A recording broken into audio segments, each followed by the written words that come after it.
Hello all, welcome to Excel Academy. Today we are going to continue with respect to properties of system problems. Okay, so here in this particular topic, I could find that there are many more problems which you have to learn.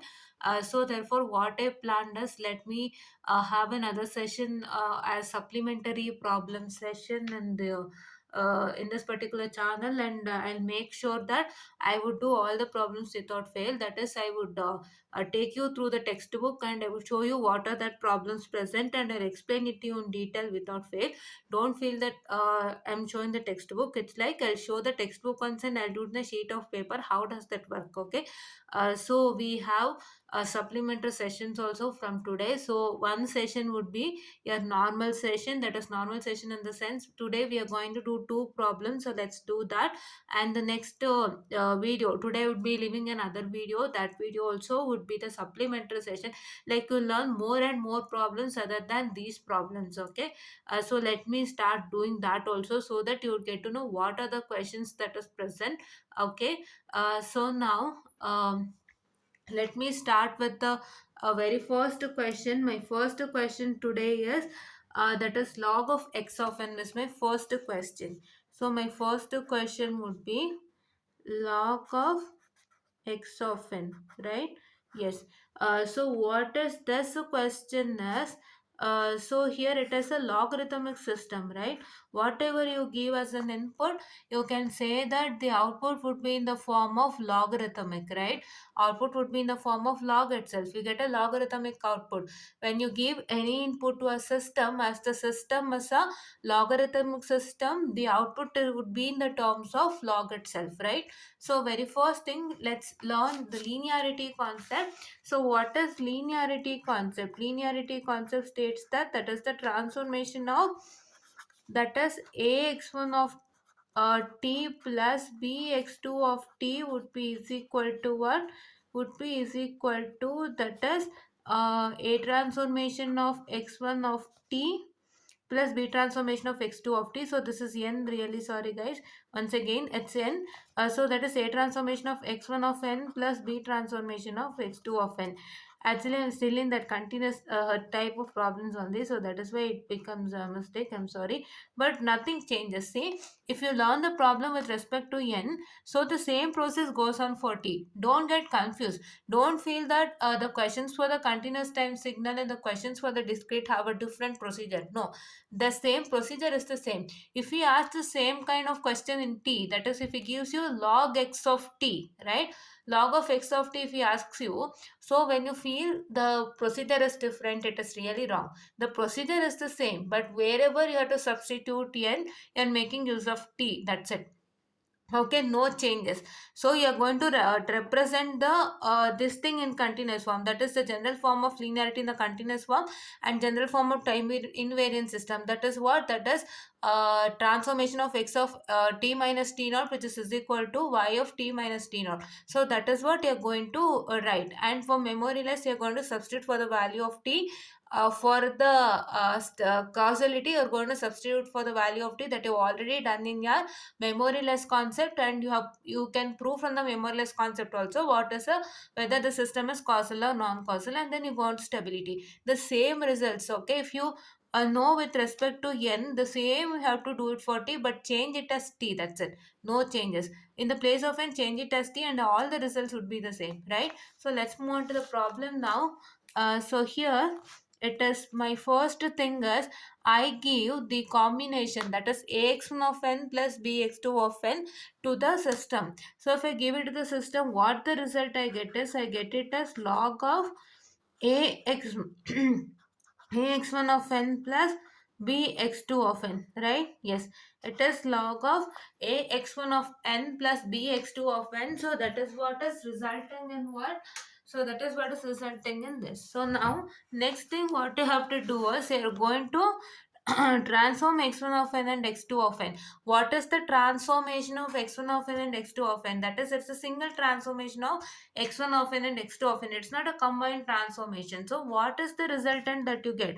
So when you give x of n signal to the x1 of n signal to the system, what is the resultant? The resultant would be what? It is log of that is x1 of n is given to the system. So what I can say? The resultant is that is log of x1 of n, right? A log of x1 of n, and here for x2 of n it is the same, that is log of x2 of n. And now if you add this, what is that going to happen is you're going to write the constants there.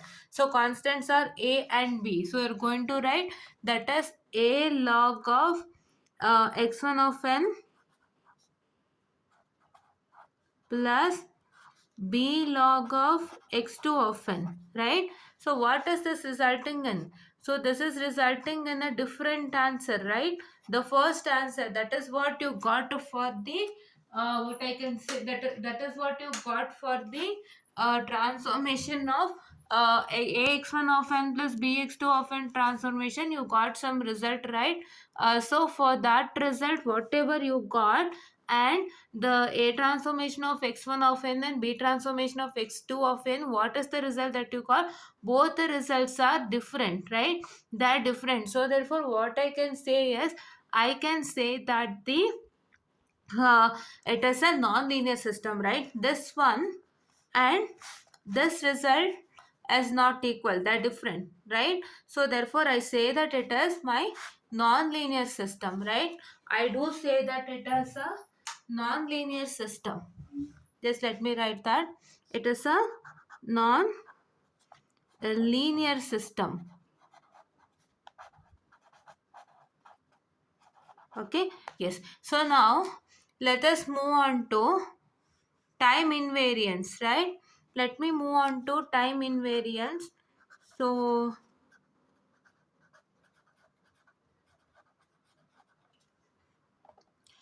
yes, let me move on to time invariant system.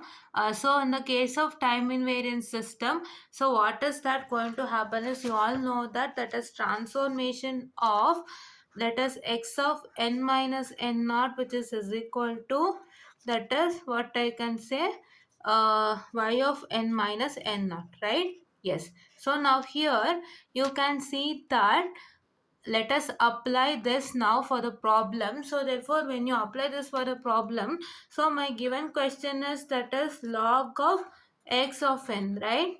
So what you do for x of n minus n naught concept is, you just apply the what I can say, the n value, for the n value that is being associated with inside the bracket, that is present inside the bracket, for that you are going to subtract with n naught, right? So therefore for this, the resultant would be, that is log of x of n minus n naught, right? Yes. Now for result y of n minus n naught, what is that going to happen is, it is equal to, that is log of x of n minus n naught only, because they are replacing n by n minus n naught. See, you can see here, right? This is what is the resultant. So therefore we can say that since both the values are equal, I can say that it is what is the time invariant, right? It is time invariant, right? Yes. Now let's move on to memory-less concept. So for memory-less concept, what I can say is, yes. So for memory-less concept, I need to substitute what? I need to substitute the values of n. So what is that going to happen in the given question is, please do make sure that you don't go into further solving of this particular. Okay, when you substitute the value of n, what you do is you substitute the values, right? You start substituting you substitute the values of n, you start further simplifying it. No need of doing it. Just write that it is log of x of, that is 0, that is log of x of 1, log of x of 2. I've already told you in the last class that I showed you one example, right? I told you that in one question we saw that by making use of your present value, we got to know that it was not memory less. I'm really sorry, by checking with the positive values, we got to know that it was a past value, so therefore it is depending upon the past value. When you give a value, so for that value it is depending upon the past value, so that is why we told that it is not memoryless. But here you can see that there they have proved it as not causal. So see, in the causal it is accepting the present and the past values, but in the case of non-causal it doesn't accept present and the past. In the case of non-causal, it doesn't accept future values, right? Yes, it doesn't accept future values. So therefore here, but there is no sign that the values that we have what is that, the value that we have been given to n, that is depending upon the future value. There was no sign, right? We just substituted the value of n in the given n or t in the given question. So I guess that question was t, I guess. Just a second, guys. So in that particular question, it was, what did we do is we substituted for the value of t itself. For the value of t itself, we substituted and we got the past value. So for the past values, if we have got for the present value, so then present values, like if you give 1, so if it is depending upon 0, if it is the result is 0, so it's depending upon past value. So like that we got and we proved that it was a not memoryless. But what is that we have to see there is, he has also proved non-causal in the book. When I was learning, when I was seeing that it was non-causal, so there we got to know that we have to use even the negative values. Why? Because sometimes negative values also comes into picture, wherein from the negative values, if we substitute for t or n, we get to know whether the given substituted values depending upon the present, past or future, right? Don't neglect negative values also. I'm just repeating this again because you don't forget uh, anymore, okay? So please do make sure that for n or t in the given question, please do check for at least 4 positive values and 2 to 3 negative values, right? If your negative value is giving the same result as that of the positive value, that is in positive value, if you get a result that the values depending upon the past value, and if in the negative value also it's giving the same, no issues, just check it out. Because there when we check it, we got to know that it is depending upon the future values, and we told that it is non-causal, so that should not happen. See, because sometimes this is proving that sometimes by checking with the memory less, you can't even come into decision for causal. So for memory less only, you have to check for even positive and negative value. Don't leave any values, right? Just check it for even -1, -2, -3, and just to check it for even what I can say 0, 1, 2, 3. Just check for all those values. Whatever the result you get, it is no need. Just check it and just see through and just tell that whether it is memoryless or not memoryless, and come to the causal page and just to write the reason for causal. If it is causal, just to say that the values are not depending upon the future values, okay, the whatever the value you have substituted there. Or you can just say that here the values are depending upon the present and past input is depending upon present and past values, so that is why I can say that it is causal. Just write like that, okay, no issues. But please to remember to what I can say, the substitute negative values also for n. So now I'll also do the same. So see, here you can see that it is log of, that is um x of -1. So you can say that y of -1 is equal to that, right? And here it is minus y of -2, that is equal to log of, that is x of -2. Yes, and here it is y of 0, y of 1, y of 2. So I can say that the values are depending upon the present value, so I say that it is memoryless as well as causal. See, just for your confirmation, please do substitute negative values also, okay? In the textbook sometimes we haven't substituted negative values for all others, but for your confirmation, please do check by substituting negative values and get the resultant, and you can get to know what is the result, right? So that is why I told you, I reminded you again in a brief manner, right? So now coming on to the stability, right? The stability is what? The stability is, it is, that is y modulus of y of n modulus, which is less than or equal to b of x, b of y, which is less than infinity. So I can say that this is a y modulus f, that is log of x of n which is lesser than or equal to, that is b of y, that is less than infinity. And for these kinds of things, it is a stable system, right? Yes, stable system. So this is, as it is bounded input and bounded output, I can say that it is a stable system. And so therefore now let us move on to another problem now, right? The next problem, this problem was really easier, and yes, it is really easier. And let's move on to the next problem. And my next problem would be x of minus n, right? Yes. What is x of minus n? So x of minus n, for this, what is the linearity? You know, that is equal to what? That is transformation of, that is a x1 of n plus b x2 of n, which would be is equal to, that is a transformation of x1 of n plus b transformation of x2 of n, right? Yes.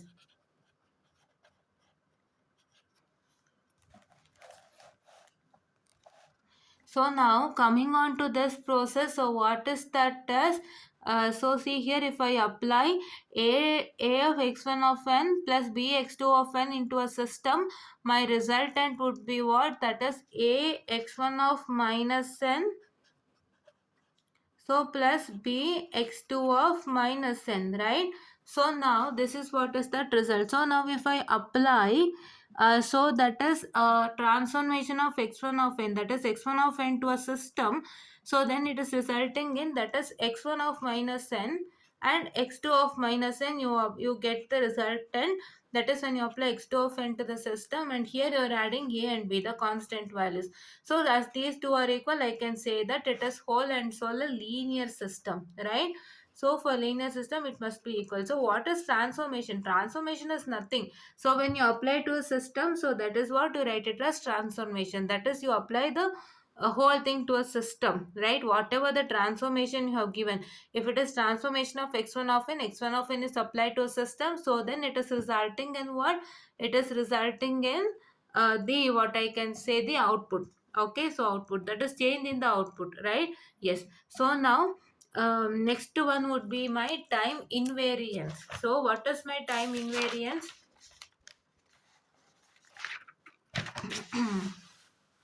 Let me write my time invariance.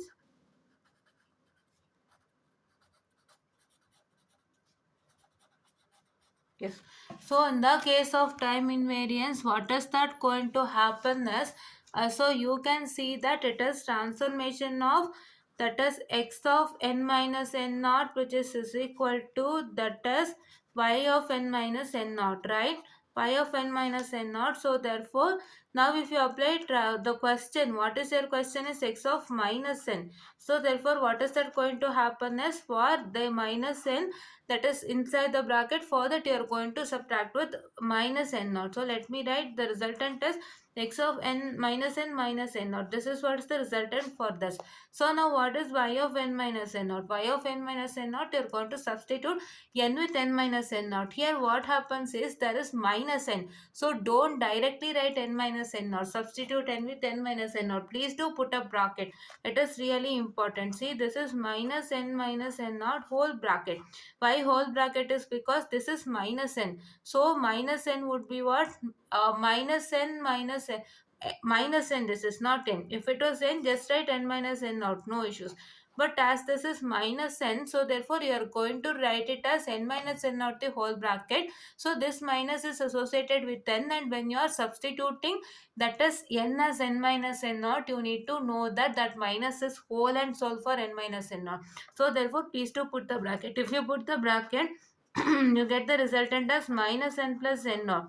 As this minus is associated with n, so n minus n naught is also associated with that minus. So this minus is also applicable for n minus n naught. So therefore, you need to put a bracket, so that you have to multiply minus to this both. So this results in this, and you can see that this one and this one, they are not at all equal. So I say that it is time variant, right? Yes, time variant. And now if I apply my memory loss concept, So memoryless concept I told you in the last problem, please to apply negative values also. Now my question is what? Y of n is equal to x of minus n, right? Let me start from here.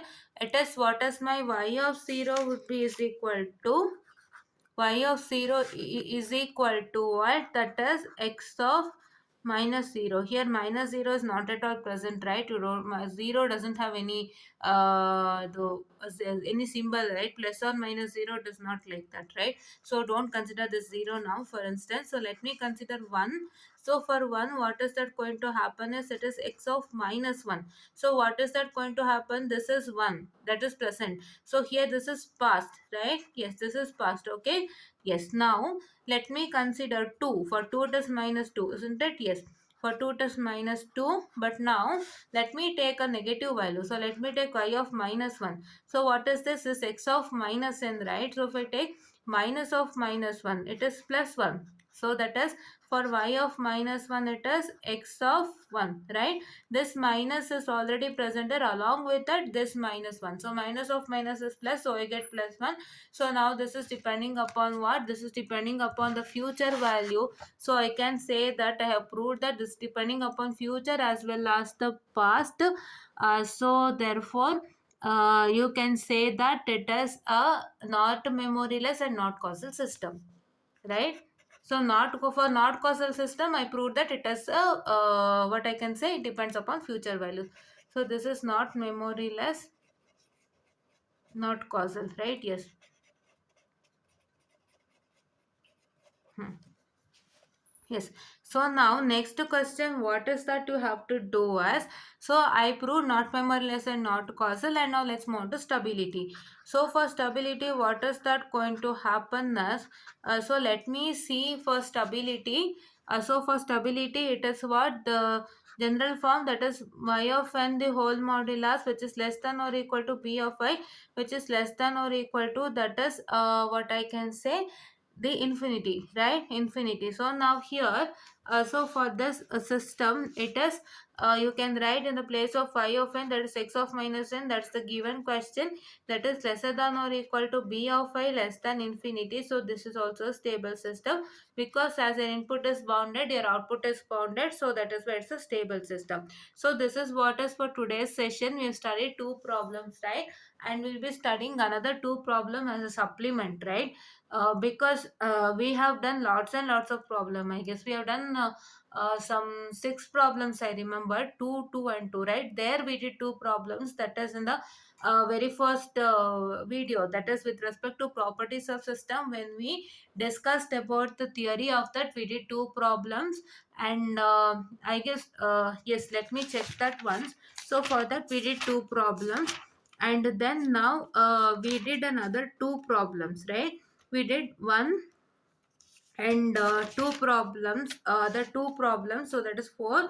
And then once again we did yes, we did one, and we did two problems. Okay, two problems, and we did three, right? Three. So 4 plus 3, we did up to 7 to we did 9 problems, right? Yes, we did 9 problems, and we'll do still more because there are many questions, and that is what I can say the uh, in the properties of system problems, right? So I will check with very very important problems, and I'll take it as a supplement problems, and I'll really do it for you, which is really helpful for you a lot. And this is for today's class, and let's meet in the supplement problems class, that is in today only. I would be releasing it soon. And so there, and once again, thank you so much, and please do don't forget to like, share and subscribe, and press the bell icon, because bell icon is really important for you to get notifications on what video we are releasing every day, right? And thank you so much.